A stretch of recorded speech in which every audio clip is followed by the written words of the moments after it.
Kalau ikan saya bagus, isi media saya bagus, kolam saya bagus, sumber airnya jelek, bubar semua udah. Sama aja bohong. Dan yang paling jelek amit-amitnya tuh tadi yang saya bilang, ikan kita sering sakit, sering mati.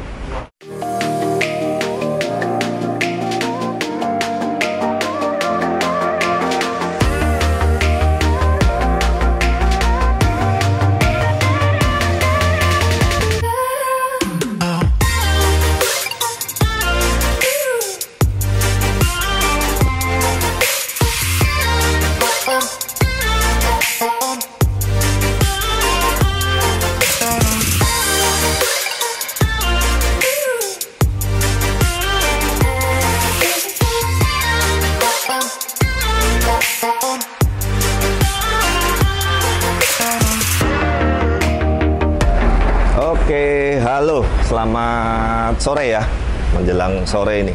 Nah, mungkin di konten kali ini, Norma saya akan sedikit kasih edukasi bahwa selama ini kan mungkin kita bahas kualitas koi, kualitas ikan, kualitas isi media, kualitas kolam koi, dan lain sebagainya. Lengkap ya, mestinya nanti teman-teman sekali lagi kalau memang ada pertanyaan apapun, coba teman-teman searching dulu di YouTube, nanti ajarin caranya searchnya. Mau temanya apapun mengenai karantina, kualitas ikan, kolam, dan lain-lain.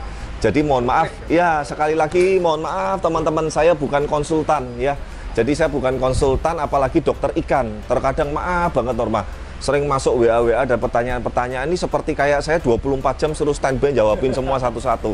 Terus terang mohon maaf, memang saya fokus ke customer-customer yang memang punya project kolam dengan kita ataupun yang memang membutuhkan ikan koi dari kita. Jadi mohon maaf untuk konsultasi yang umum-umum, bukan saya nggak mau jawab, saya udah kadang sudah nggak ke cover gitu. Tapi teman-teman kalau memang mau belajar, searching aja di channel-channel kita ini, banyak sekali saya sudah bikin edukasi. Jadi budayakan kita mau berusaha ya, jangan sedikit-sedikit nanya saya seperti itu ya. Itu yang pertama. Nah, yang tadi saya bahas, selain saya membahas kualitas ikan koi, kualitas isi media, kualitas kolam koi dan lain segala macam, yang paling penting salah satunya adalah sumber air. Yes, sumber air ini penting sekali. Kenapa? Makanya ada beberapa dealer-dealer yang memilih tempat untuk showroomnya ini cari yang jauh, mendekati gunung, mendekati daerah tinggi. Logikanya, kenapa sih nggak cari di tengah kota? Ya, kenapa nggak? Nah, intinya kita punya berbagai macam pertimbangan. Salah satu yang terpenting itu adalah sumber air. Nah, kenapa Bleskoi ini kok nggak pindah Pak ke tempat-tempat yang sumber airnya bagus? Ya terus terang kita punya keterbatasan dana, dan terus terang untuk beli aset lagi dan segala macam itu kan pertimbangannya panjang sekali. Makanya sudah lama sekali, sejak 6 tahun yang lalu saya memutuskan saya pakai sumber air aja yang bagus dari air pegunungan. Nah, sedikit saya kasih catatan teman-teman, makanya jangan nanti habis ini nanya lagi ya, Pak, kota saya ini sumber airnya bagus nggak, bla bla bla. Waduh, ya mohon maaf ya. Ente kadang-kadang ente gitu ya kalau istilahnya. Ya mohon kalau nanya itu juga pakai logika. Saya bukan dewa, saya bukan ibaratnya sakti sekali. Bahkan bisa tahu sumber-sumber di kota mana yang bagus-bagus, itu saya nggak sehebat itu. Tapi saya kasih contoh aja. Saya Bleskoi di daerah Puri Anjasmoro. Kita dekat sekali dengan laut Norma. Ya, saya udah coba sumur bor, saya udah coba sumur artetis, air pump, jelek semua. Bahkan kabar buruknya ikan saya sering mati. Ya, 6 tahun yang lalu saya sampai pusing, saya labin semua, hasil-hasil labnya jelek semua. Nah, akhirnya saya putusin, anak-anak saya putusin, oke lah, kita terpaksa mau nggak mau pakai air tangki seperti ini. Nah, ini kita 1 minggu ini minimal 3-4 tangki seperti ini. Dan memang harga tangkinya lumayan, 300 ribuan kalau Semarang. Mungkin di kota-kota lain saya nggak tahu juga. Tapi setelah saya pakai air tangki ini, air ikan saya lebih bagus, kesehatan ikan lebih bagus, didukung dengan kualitas media dan kolam yang bagus, itu hasilnya lebih mantap. Nah, pastikan juga teman-teman, air tangki ini juga ada macam-macam loh, hati-hati. Ada air pump biasa, ada air sumur biasa. Nah, saya sudah langganan dengan yang dari Ungaran ini. Nah, ya ke gunung, makanya nanti jangan nanya saya lagi juga, Pak, saya ini dari kota ini, air tangki saya beli bagus gak ya? Aduh, ya ampun ya, mendingan teman-teman cek air tangkinya sumbernya, cek hasil lab, dilihat kalau memang bagus ya sudah, langganan ke situ terus. Jangan gonta-ganti. Nggak tahu dong Norma, saya kan maksudnya gini loh, apa yang saya sharingkan ini kan dengan pengalaman saya pribadi seperti ini. Tapi kalau daerah-daerah kota-kota lain kan saya juga nggak mungkin. Contohnya nih, saya kasih sedikit contoh. Kalau di daerah Jakarta dan sekitarnya, setahu saya sumber air yang bagus dari Bogor. Ya, itu kemarin waktu kita di Jakarta Utara, satu tangkinya 700 ribuan. Ya, karena mungkin kan jaraknya dan itunya juga lebih jauh seperti itu. Nah, intinya adalah sumber air ini utama teman-teman. Jadi kalau kita airnya ini udah jelek, mau kita kasih media sebagus apapun, terus ada yang, Pak kalau pakai tabung yang filter RO atau apa, ya monggo dicoba. Saya udah coba juga, capek. Tetap hasilnya jelek. Dan bahkan yang tadi yang saya bilang, ikan saya banyak yang sakit, banyak yang mati. Karena sumber airnya jelek. Gitu loh. Intinya saya nyaman dan saya menemukan saat ini bisa bagus dengan sumber air tangki dari Gunung Ungaran. Seperti itu. Full atau masih kuat dicampur air lain? Full hitungannya. Hitungannya full. Ini kan nanti ada 2 tangki, yang satu tadi udah masuk, yang ini yang tangki kedua. Nanti kalau kurang saya ngisi bak tandon. Nah, kalau kamu perhatiin di Blaskoi Center 1 maupun yang kedua, bak tandon kita selalu ready. Nah, ini pun sebetulnya saya sangat rekomenin untuk teman-teman yang hobi koi, karena ingat media utama koi itu kan air. Jadi kita harus standby atau punya air persediaan yang bagus. Bukan cuma hanya dari sumber airnya, tapi bak tandon ini juga sangat penting sekali, seperti itu. Yuk kita lanjut masuk ke dalam, kita liatin hasil kualitasnya dari air gunung seperti apa ya. Ini sebetulnya barusan aja dikasih makan. Kalau perlu nanti kita kasih makan lagi langsung deh. Nih, ya kan? Kadang mikirnya, wah Pak, bening karena puasa. Oh enggak dong. Kalau puasa ikan saya juga, tuh. Kita kasih makan ya.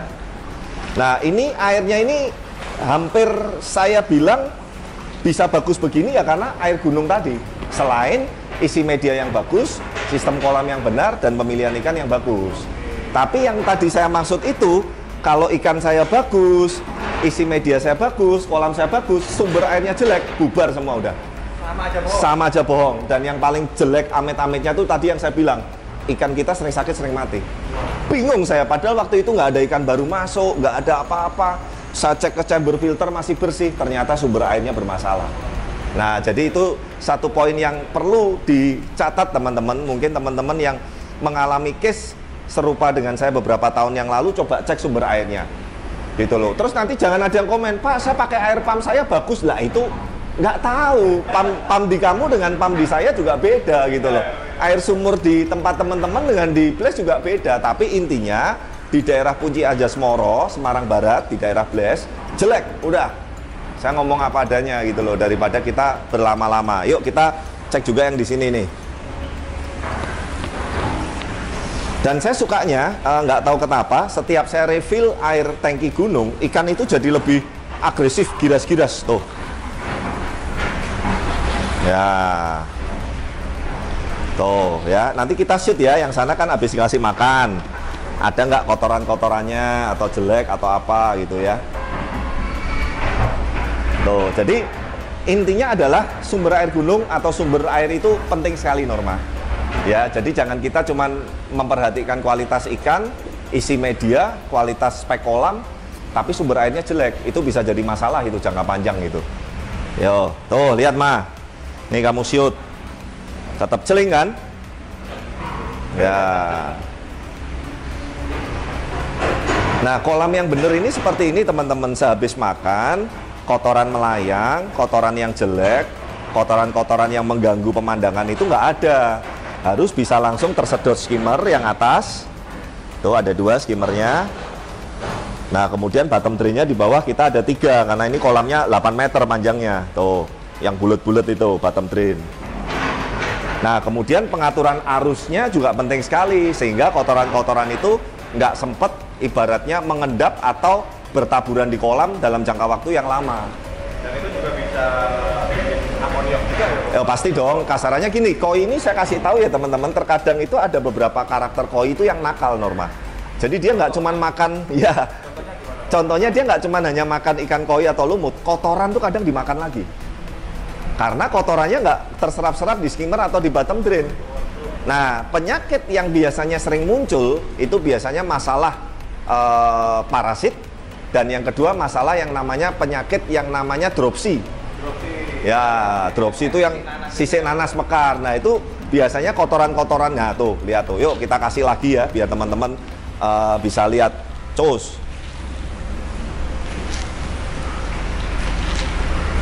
Kita tunggu sambil kita shoot, ada nggak kotorannya yang melayang atau yang mengambang. Nah, kenapa bisa seperti ini? Karena memang waktu awal kita bikin, itu kita sudah perhitungkan semua gitu. Dan mohon maaf setelah ini jangan sekali lagi ada yang konsultasi ya. Pak, kolam saya ini, pompanya gimana, skimmernya gimana? Nggak tahu saya. Kan case-nya tiap orang kan beda-beda. Kamu ingat nggak saya yang ke project terakhir kita, ada di Kopeng, ada di Cikeas, dan ada di Palembang. Saya desain gambar dan konsepnya aja itu 2 minggu lebih loh. Ngerti ya maksud saya ya? Nah terus jangan saya diminta untuk menjawab pertanyaan yang dengan saya, nah itu dia. Nah terkadang teman-teman mohon dimaklumin, memang kita ini mengerjakan kolamnya ini kita perhitungkan dengan yang benar-benar gitu loh. Pakai perencanaan aja kadang bisa meleset Norma. Apalagi yang bikin kolamnya asal-asalan nggak pakai perencanaan gitu loh. Nah kita ini sering nemui, terutama benerin kolam yang salah ya.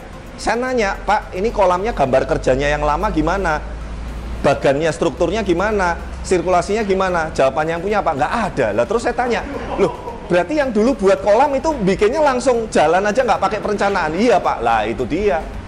Nah itu kita sering nemuin case-case seperti itu. Tapi kalau teman-teman, kolam-kolam bikinan kita itu RAB, gambar kerja, desain, sistem. Bahkan nanti kalau setelah selesai, kalau customer membutuhkan ya, itu bukunya, panduannya, desain dan bagan gambarnya itu kita kasihkan. Oke. Jadi kalau suatu saat mau, Pak ini saya dulu seperti ini, mau ada penambahan spek media dan apa-apa, kita punya datanya. Gitu loh. Saya kan nggak mungkin bisa ngapalin satu-satu Norma. Jadi biasanya setiap customer yang sudah selesai projectnya, gambar kerja, desain kalau memang dibutuhkan, kita printkan, kita kasih. Ya kalau nggak pun juga nggak apa-apa. Bahkan kemarin ada customer Semarang udah cukup lama bikin kolam sama kita, udah 5 tahun lebih. Dia minta gambar filenya, saya masih punya. Gitu loh. Itulah yang saya bilang bahwa memang kita pakai perencanaan supaya intinya hasilnya bisa maksimal ya. Tuh, di-shoot lagi tuh. Nah, sebetulnya kali ini topiknya adalah sumber air ya teman-teman. Kalau tadi yang saya kasih contoh ngasih makan, kolamnya tetap bersih, tetap bening, itu karena sistem filter dan sistem sirkulasinya seperti itu. Yuk kita lihat yang kolam sana lagi yuk. Tuh ya, ini nggak dipotong ya dari tadi ya. Ada nggak kotorannya? Nggak ada kan? Ikan koi kalau habis makan pasti berkotoran. Iya, jadi jangan nanya lagi, Pak kolam saya kalau habis dikasih makan kenapa kotor ya? Ya saya nggak tahu juga. Tanya sama yang buat kolam dong gitu loh. Ya, seperti itulah. Nah teman-teman, semoga sharing saya yang kali ini bisa bermanfaat. Intinya pesan saya, sekali lagi saya simpulkan, sumber air itu sangat penting sekali. Jadi kalau teman-teman koinya sudah benar, karantinanya sudah benar, media sudah benar, kolam sudah benar, kok ikannya sering bermasalah, bisa jadi sumber airnya. Itu intinya seperti itu. Ini ilmu yang mahal sekali dan saya juga belajar dari pengalaman pribadi. Itulah yang saya alami beberapa tahun yang lalu. Makanya mulai dari 6 tahun yang lalu kita sudah nggak berani pakai sumber air yang di tempat ini. Biasanya sumber air tempat ini hanya untuk bersihin-bersihin fat, bersihin-bersihin media, bersihin-bersihin kebutuhan rumah tangga dan yang lain sebagainya. Tapi kalau untuk kolam full air gunung seperti itu. Ya, thank you banget ya. Nah, semoga bermanfaat teman-teman. Jangan lupa dukung terus channel kami.